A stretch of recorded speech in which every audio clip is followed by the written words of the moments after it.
PCOD मुळे होणारा hair loss हा पूर्णपणे रिव्हर्सेबल आहे. हो, तुम्ही अगदी बरोबर ऐकलात. आपण जेव्हा पीसीओएस किंवा पीसीओडी बद्दल बोलतो तेव्हा लोक फक्त वेट गेन, इरेग्युलर पिरियड्स किंवा चेहऱ्यांवर येणाऱ्या एक्सेसिव्ह हेअर ग्रोथ याच्याबद्दल बोलतात. पण एक असं सिम्पटम आहे की ज्याच्याबद्दल कोणी उघडपणे बोलत नाही, आणि ते म्हणजे तुमचे केस गळणं किंवा केस पातळ होणं. तुम्ही रोज सकाळी उठल्यावर बघता की घरभर खूप सगळे केस आहेत, शॉवर घेताना, आंघोळ करताना खूप सगळे केस गळत आहेत, आणि सगळ्यात जास्त वाईट तेव्हा वाटतं जेव्हा तुम्ही आरशात बघता आणि बघता की तुमची जी पार्टिशन आहे ती खूप वाईट झाली आहे किंवा रुंद झाली आहे, आणि तुम्हाला हे सगळं बघून असं वाटतं की आता माझे केस पुन्हा परत कधीच येणार नाही. मी आहे डॉक्टर समीक्षा त्यागी, ट्रीटमेंट लॉजिक क्लिनिक नोएडा इथून, आणि आज मी तुम्हाला ते सायन्स सांगणार आहे जे कॉस्मेटिक इंडस्ट्री सहसा सांगत नाही. पीसीओएस मुळे होणारा हेअर लॉस हा टेम्पररी असतो, कधीही परमनंट नसतो. जर आपण तो योग्य वेळी डिटेक्ट केला आणि त्याची योग्य ट्रीटमेंट केली तर हे केस नक्की परत येऊ शकतात. पीसीओएस मध्ये नेमकं केसांमध्ये काय होतं? चला सर्वात आधी रूट कॉज समजून घेऊया. मेडिकल भाषेमध्ये आपण याला म्हणतो female pattern hair loss. PCOD मध्ये तुमच्या शरीरामध्ये जे हॉर्मोन्स आहेत, जे एंड्रोजन्स आहेत, त्यांचं प्रमाण वाढतं, आणि याच्यामधलं जे मुख्य कारण आहे ते आहे डायहायड्रोटेस्टोस्टेरॉन और DHT. आणि याच्यामुळे नेमकं काय होतं? याच्यामुळे तुमचे जे हेअर फॉलिकल किंवा हेअर रूट आहेत त्यांना फार अफेक्ट होतं, आणि ते तुमच्या केसांच्या जे एन्व्हायरमेंट आहे त्याला अफेक्ट करतं, आणि त्याच्यामुळे केसांवर केस वाढण्यावर परिणाम होतो. तुमचे केस आधी मुळापासून थोडे पातळ थिन व्हायला लागतात, मग त्यांची ग्रोथ सायकल पण छोटी होते, त्याच्यामुळे ते जास्त ग्रो होत नाही, आणि हे फॉलिकल हळूहळू इतके बारीक होतात की मग केस उगवणे नेहमी करता बंद होतं. जर आपण मेडिकल स्टॅटिस्टिक्स पाहिले तर पीसीओडी असणाऱ्या जवळपास 30 ते 40 लेडीज मध्ये या हेअर थिनिंगचा प्रॉब्लेम दिसतो, आणि साधारण हा 18 ते 35 वर्षाच्या आसपास आम्हाला जास्त दिसतो. पण एक इम्पॉर्टंट गोष्ट, पीसीओडी मध्ये तुमचे हेअर रूट अजून डेड नाही आहेत, ते जिवंत आहेत, फक्त ते स्लीपिंग फेज मध्ये आहेत किंवा झोपलेले आहेत, आणि हे ट्रीटमेंटनी ठीक पण होऊ शकतात.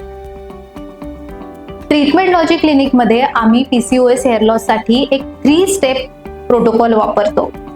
मार्केटमध्ये मिळणाऱ्या बायोटिन गमीज किंवा महागडे मल्टीव्हिटॅमिन किंवा खूप महागडे हेअर ऑइल्स बरेचदा हे तुमच्या हेअर लॉसला ठीक करू शकत नाही. म्हणून medically backed triple action protocol तुम्हाला मदत करू शकतो. यातली पहिली स्टेप आहे इंटरनल करेक्शन, म्हणजे तुमच्या शरीरामध्ये जी हॉर्मोनची इम्बॅलन्स आहे त्यांना मॅनेज करणे. आणि याच्यासाठी सगळ्यात महत्वाची गोष्ट आहे तुमच्या बॉडीमध्ये insulin level, sugar level control करणे. आणि याच्यासाठी तुम्हाला फार काही करायची गरज नाही. जर तुम्ही आपले वजन फक्त 5% ऑफ युअर वेट जर तुम्ही कमी केलं तरी तुमचे रिझल्ट तुम्हाला 50% पेक्षा जास्त प्रमाणात दिसू शकतात. जी नेक्स्ट ट्रीटमेंट आहे ती आहे मेडिकल स्टिम्युलंट, म्हणजे FDA अप्रूव्ड मेडिसिन्स जसे की मिनॉक्सिडिल यांचा वापर करणे. यामुळे तुमच्या स्कॅल्प मध्ये किंवा केसांच्या स्किन मध्ये ब्लड सप्लाय वाढतो, आणि तुमची जे झोपलेले हेअर रूट्स आहेत त्यांना पुन्हा ऑक्सिजन सप्लाय आणि ब्लड सप्लाय मिळतो. पण ह्या सगळ्या ट्रीटमेंट डॉक्टरांच्या सुपरविजन मध्ये होणे आवश्यक आहे. जी नेक्स्ट 3rd स्टेप आहे, जी की गोल्ड स्टँडर्ड स्टेप आहे, ती आहे ग्रोथ फॅक्टर कॉन्सन्ट्रेट GFC. तुम्ही PRP बद्दल ऐकलं असेल, पण ट्रीटमेंट लॉजी मध्ये आम्ही GFC म्हणजे ग्रोथ फॅक्टर कॉन्सन्ट्रेट वापरतो. PRP मध्ये प्लेटलेट्स असतात, पण GFC मध्ये त्या प्लेटलेट्स मधून प्युअर ग्रोथ फॅक्टर वेगळे केले जातात, आणि हे हाय कॉन्सन्ट्रेटेड ग्रोथ फॅक्टर जेव्हा आम्ही तुमच्या केसांसाठी ट्रीटमेंटसाठी यूज करतो तर जे तुमचे स्लीपिंग फॉलिकल्स आहेत किंवा जे इनॅक्टिव्ह फॉलिकल्स आहेत त्यांना स्टिम्युलेशन मिळतं, आणि पुन्हा तुमचे केस जाड होण्यासाठी मदत मिळते.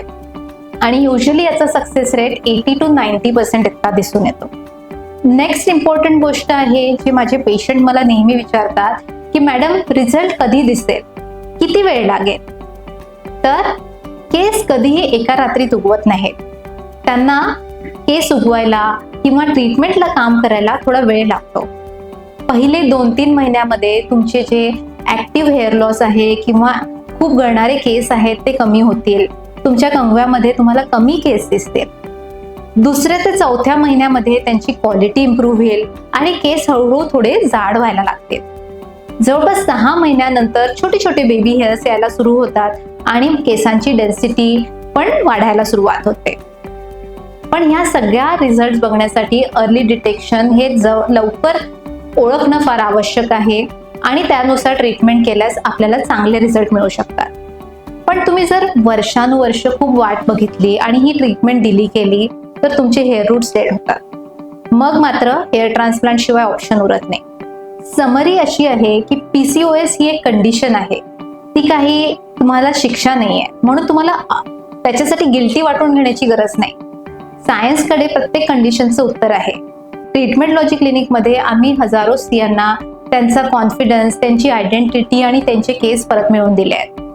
जर तुम्ही पण सायलेंटली अशाच त्रासातनं जात असाल तर अजिबात वाट बघू नका. खाली दिलेल्या लिंकवर क्लिक करून तुम्ही तुमची ऑनलाईन किंवा ऍक्च्युअल कन्सल्टेशन बुक करू शकता किंवा आम्हाला इंस्टाग्रामवर DM करू शकता. आम्ही तुमच्यासाठी एक कस्टमाइज्ड हेअर रिव्हर्सल प्लॅन बनवू आणि तुम्ही आपले केस परत मिळवू शकता. तुमची कुठलीही मैत्रीण असेल की जिला PCOS रिलेटेड हेअरफॉल आहे तर त्यांच्याशी हा व्हिडिओ शेअर करायला विसरू नका. मी आहे डॉक्टर समीक्षा त्यागी आणि आपण नेक्स्ट व्हिडिओमध्ये पुन्हा भेटूया. थँक्यू.